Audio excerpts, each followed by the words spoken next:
Why, I ask myself, is Scottish independence today important not just for Scotland, but important for the rest of what goes by the name of the United Kingdom as well? Because in Scotland, you naturally think of it as improving conditions here on many levels. And you're right, it will. And I think this is not the last chance, but a very big opportunity for the Scottish people to decide to go it alone. And by alone, it doesn't mean that, you're floating in a tiny vessel on the Atlantic Ocean, because no one is ever alone these days in that sense which is spoken about by some of the detractors, or you'll become parochial, you'll be isolated, etc. If you look within the European Union, there are a number of countries with a population which is less than that of Scotland. And if you look outside the European Union, countries that have not joined the European Union, the same can be said. So the idea of parochialism doesn't, it's not a serious argument at all. The serious argument is that this new form of nationalism and a desire for independence does not have attached to it, as far as the overwhelming majority of its supporters are concerned, anything remotely resembling purity, racism, blood, soil, etc. It is an incredibly hybrid, or should I say mongrelized movement in the best sense of that word, which is why it appeals. There is no question here of privileging any particular group within Scotland. So all the arguments and the cartoons in the London press are really besides the point and don't have no understanding of what Scotland could be. I first visited Scotland in 1967 to do actually two big meetings on the Vietnam War, one in Edinburgh and the other in Glasgow. And I have to say to you that what was made a huge difference, because I'd been speaking all over England as well, what was very defining for me about Scotland, apart from the fact that I recognized as an outsider in the country as a whole that this was a country. It wasn't just a different place, it was a different country. Though it was not known as such, but it was a nation. But what the other factor that, of course, interested me was that at the anti-Vietnam War meetings, there was a very large representation from the Scottish working class. Trade union activists, working class people, some trade union leaders like the late Lawrence Daly were very heavily involved in this movement, which was a bit different from in England, where we had to struggle and fight to get them onto our side, to put it bluntly. So for me, the first experience I had of Scotland was its internationalism. So I have never thought of this part of these islands as something which was different. Now, it's known, of course, that Home Rule for Scotland was for a long, long time part and parcel of the programme of the British Labour Party. That's what they said they believed in. They produced early leaders of the Scottish Labour Party came from this part of the country.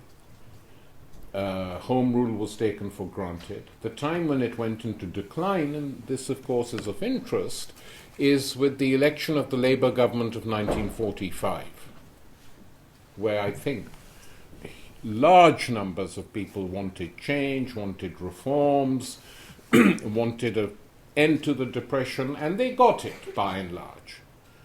That the Attlee programme under the Labour Party of 1945, the most radical in the history of the Labour Party, was something that did unite the working class and did unite people from the middle classes as well. Why? Because it created a new order, if you like, a new social order, and creating a welfare state where certain things were taken for granted.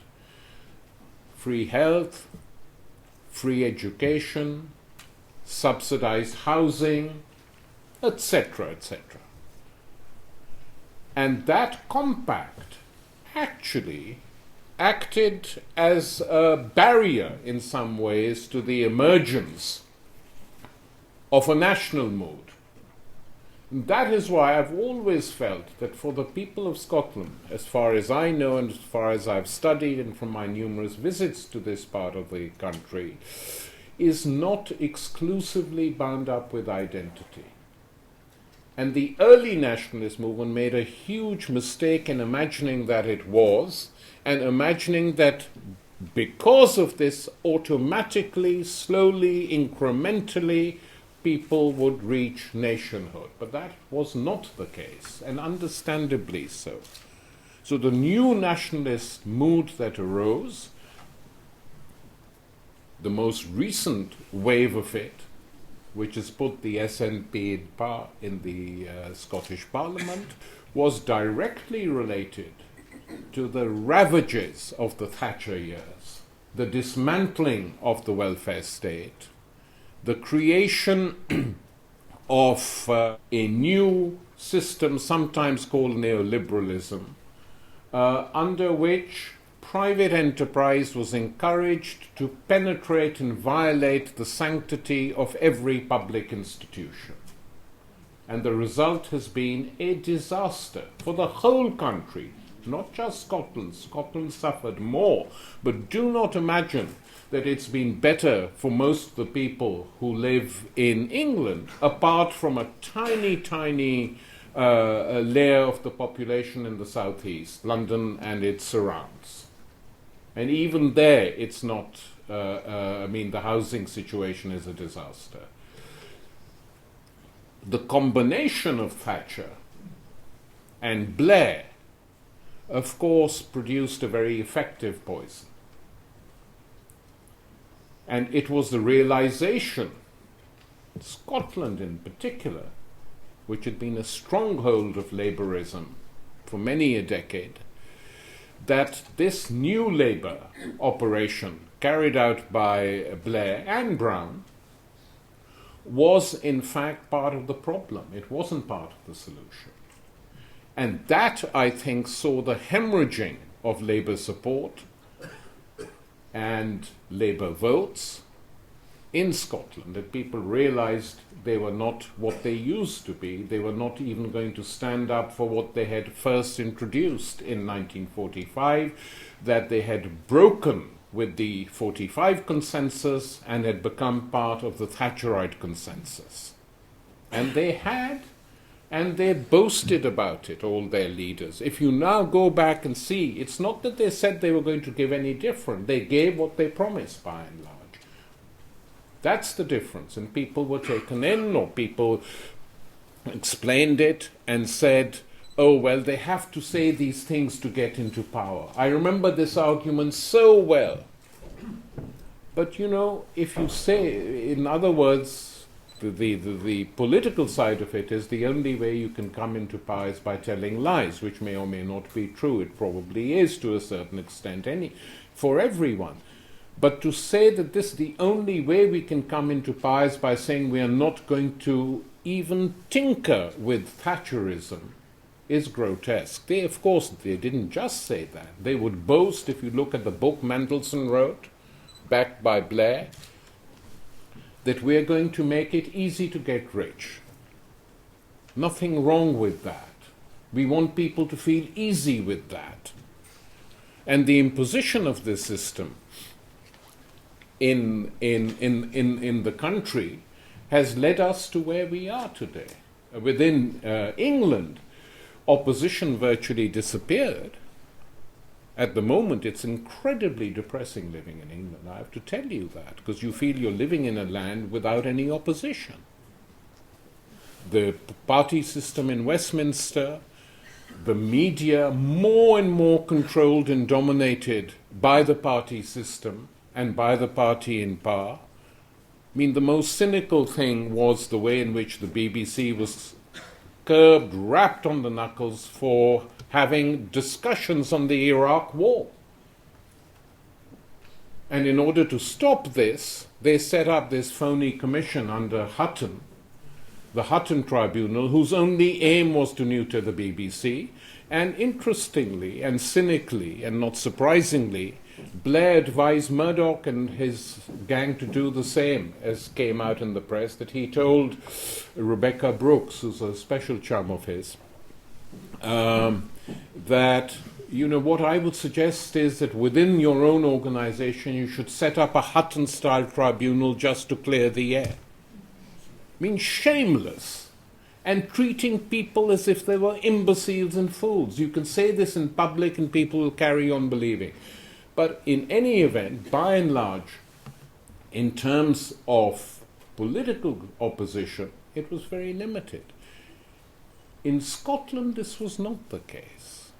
In Scotland, you had the emergence of a nationalist current with very strong social democratic elements inside it, and you had an emergence on the left of it, initially of the Scottish Socialist Party, now of the Radical Independence Campaign, and it's a much, much livelier place to be in than anywhere else on these isles at the present time.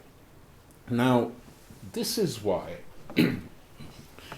the referendum becomes a defining feature. A defining feature for Scotland for reasons you all know. That it will create a new mood, reignite hope, and politicize people even more. They will feel that it is worth getting involved, getting active, launching debates, and precisely because the country will be much smaller, democracy could become a much more vital factor in governing people's lives than it is at the moment. Now, of course, the key question which is immediately raised is, so you have an independent space, what is going to be put in that space? Here, there is everything to play for, in my opinion. Unless you have that independent space, the debate is not unimportant, but it's not concrete either. It's a bit meaningless. Once you have that space, a debate of what to put inside it becomes extremely important.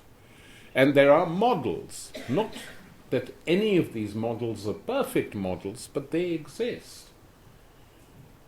The notion, by the way, before I carry on this, that we can have a socially strong and a socially just Scotland, and at the same time a traditional neoliberal economy does not work. Because the neoliberal economy is what creates a Scotland which is not socially just, as we can see in Scotland today. I mean, leaving aside the fact that half the land of this nation is still under private ownership, which is, I think, the highest in the world probably. And that land could be released by an independent Scottish government for more beneficial purposes than being owned by, let's not name them. We all know how they got there. Behind every big landed family, I promise you that, and it's not just in Scotland, behind every big landed family or large manufacturing estates, there is a crime. Think about it.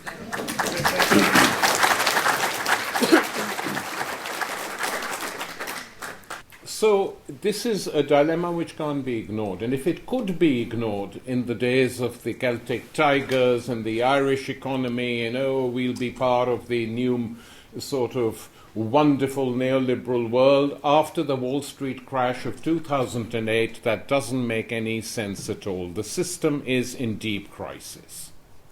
It is in deep crisis, The crisis has been used by governments all over Europe to push through austerity measures, to further reduce public expenditure, to punish workers. The people who are being punished are those at the bottom of the list. Whereas at the same time, I don't need to go into this because all of you lived through it.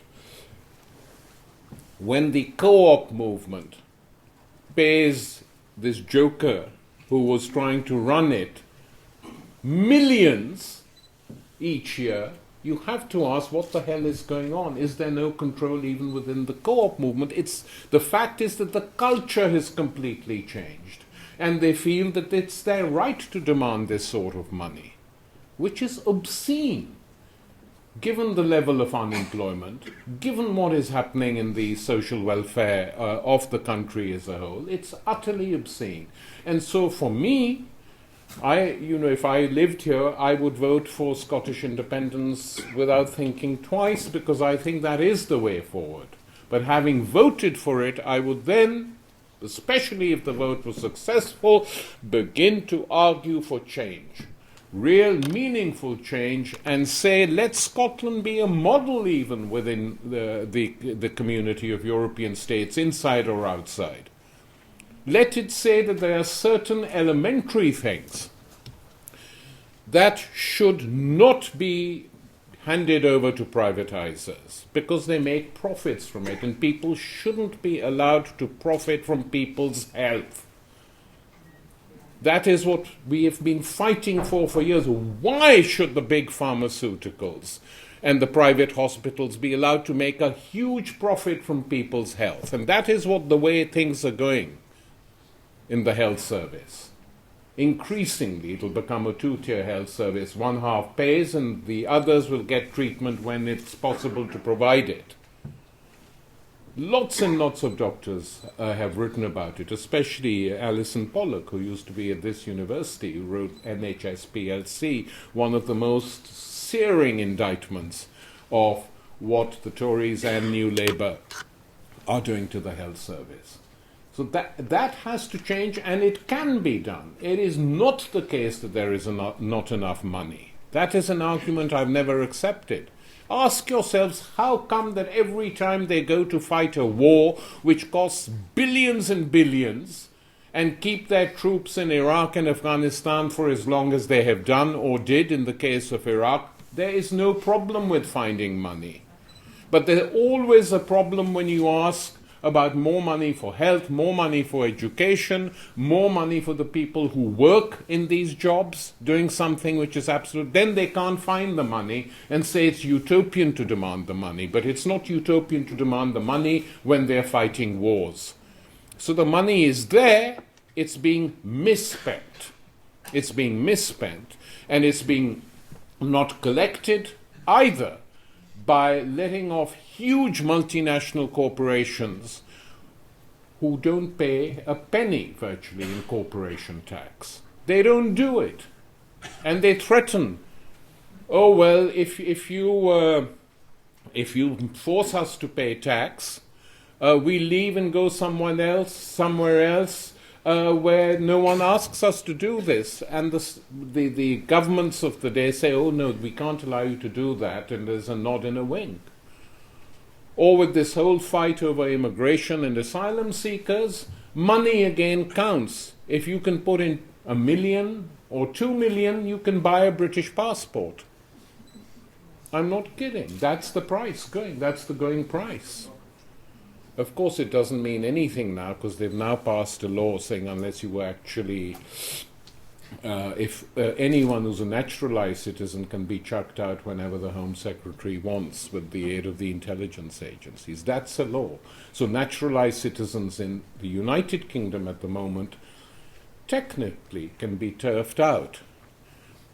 So on a personal level, I'd rather you became independent quickly.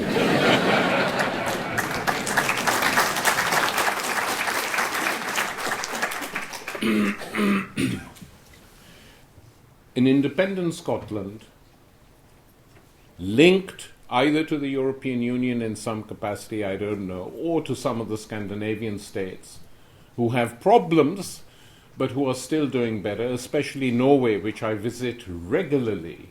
And the way the Norwegians have used their oil wealth, they have never allowed their oil to be privatized. Statoil, the Norwegian oil company, maintains its oil.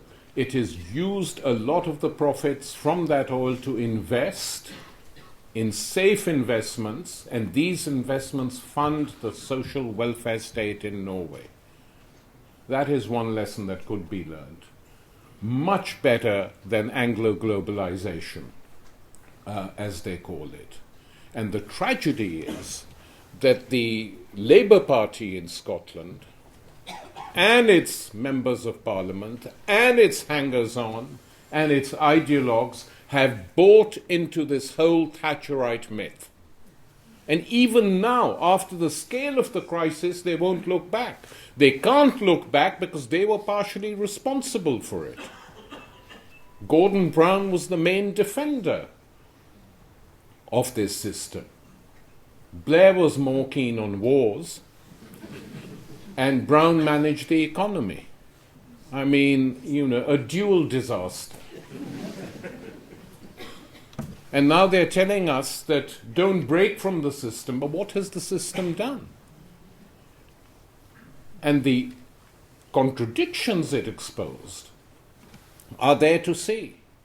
For the last 20 years, 25 years, we've been told the state is bad, the state shouldn't intervene, the free market is perfect, the market will settle all its problems. You people who say that the state has any role to play in the modern world are dinosaurs or stegosaurs or whatever, and you live in the past. The minute the crisis hits and the bubble of the financialized economy bursts, what do?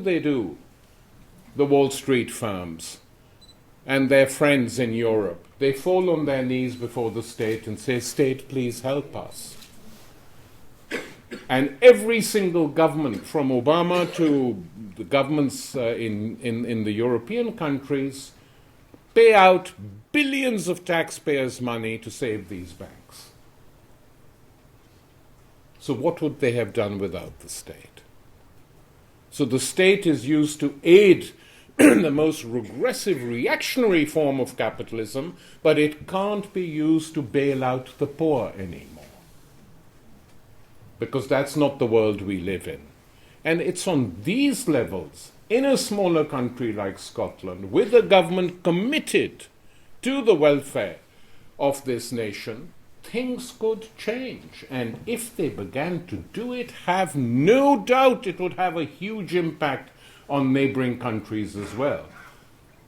England to start with, and possibly Ireland too. So Scottish independence is not just important for the Scottish people, it's important for the English people too.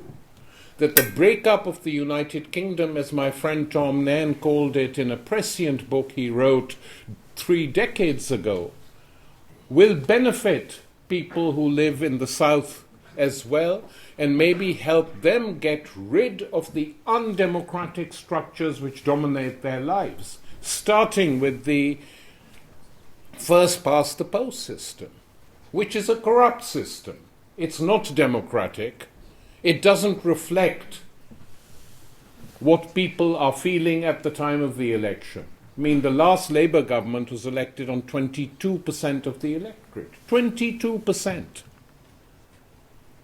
So at a time when democracy itself is being hollowed out, and it's being hollowed out because no party which challenges the economic priorities of global capitalism is to be allowed to come anywhere close to power. So you have what I have described as an extreme center that governs virtually every advanced Western country today.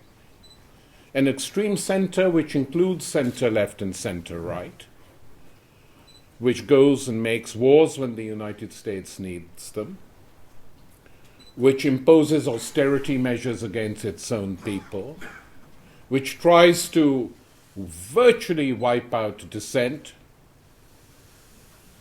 which punishes whistleblowers, and which now tells us that everything we do is under surveillance, and a good thing too. The NSA and the GCHQ. So in this world, what is the future? It's a gloomy future unless attempts are made to change it. And independent Scotland will create new open political spaces in England as well. I have no doubt of it. And people will think, are we going to be punished now on our own without the Scots as company? Or should we begin to do something? Create new broad-based organizations, new social movements to defend ourselves. I think that will be the impact. You will not have, you already have sort of slightly nutty far-right parties like UKIP and their friends on the, further on the right, but they are, wreaking havoc within the ranks of conservatism and on its fringes. They already exist. They're not going to get any larger, but we might get something better if people see that it's possible, by acting yourselves, as the Scots have done, to do it. Which is why I think that this Scottish referendum is probably the most important political event in the history of these islands, certainly since the Second World War.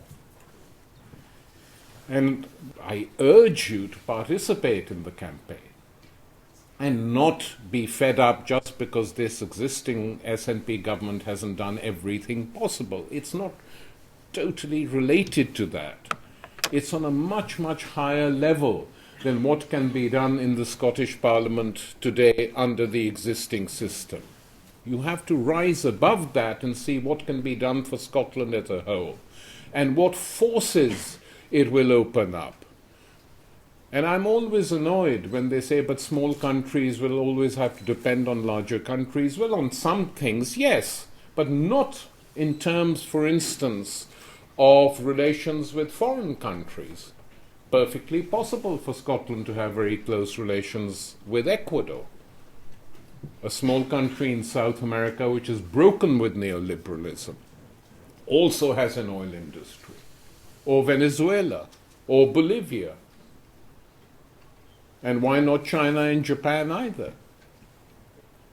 Why should Scotland not? Why should everything be mediated through the central bureaucracy of the United Kingdom in London, which bureaucracy does not act in Scottish interests, as we have seen over the last 20, 30 years. So it's a big leap, but I think it's a leap that should be made. And its importance should not be underestimated. In my opinion, even if the vote is close, it's a huge leap forward. Even if the yes vote loses by a tiny margin, it's still a leap forward, because it will be reviving the energy of the people of this country. Reading this, I was remembering the war in Iraq, which finally finished Blair off, and the impact that had. That we had in fact moved forward from the time of MacDonald, who was the first Labour Prime Minister. And so there was a lot of leeway. He's a minority government, let him get on with it. And then you got Attlee in 1945, and that was that. And then came New Labour, a scourge on the land, and did what they did. And Blair couldn't understand that the opposition to this war was one of the most deeply felt things in Scotland and in England. That the huge demonstrations that took place could be manipulated, could be spun out of existence by clever spin doctory, by Alastair Campbell or one of the other jokers who functioned. And he couldn't understand that. And that is why he is still hated to this day. And that went very deep, that hatred. So much so that when his awful memoirs came out, activists all over the country used to go into bookshops and put them from the biography sections into the crime section.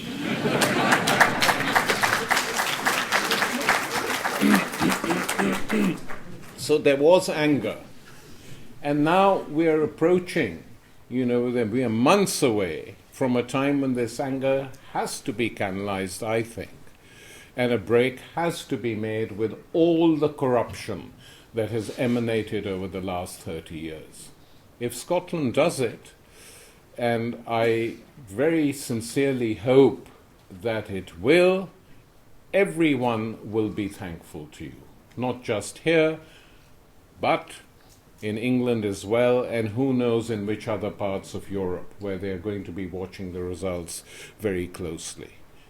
To conclude, the notion which was accepted that if you joined the European Union all would be well is no longer active. You can't believe that anymore. Whether you should join or not is a tactical issue. Perhaps it's necessary to do so. I don't know. I'm not 100% convinced. Because the Europe that was created and expanded is now in a big mess. You just have to look at what is happening in Greece. There's a general strike every 4th month. You look at what is happening in Italy, total crisis, unelected bankers appointed to head governments. You look in Spain, 50% of the kids are out of work and unemployed. You look at Ireland, where the cabinet meets, and so scared of the Troika that when some minister says, we've got a request here for a few million for the Arts Council and for culture, and they all vote in favor of it, and suddenly another minister stands up and says, well, hang on, shouldn't we get permission from the Troika first? Oh, yes, we should. So someone sent out to make a phone call to Brussels to say, can we vote this through?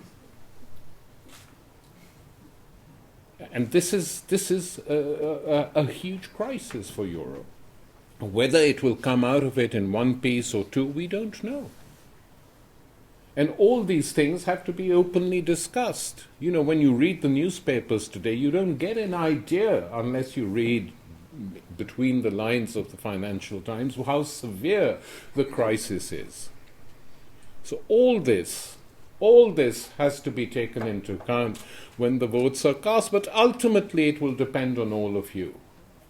Either you get off your backsides and go and campaign and get people and convince people to come out and vote, or don't blame anyone else if it doesn't happen. If I were here, I'd do it with you, and I will do whatever I can, and many other internationalists on these islands who are also for Scottish independence as internationalists, because I think it will increase, it will improve internationalist fervour on these lands once this breach is made.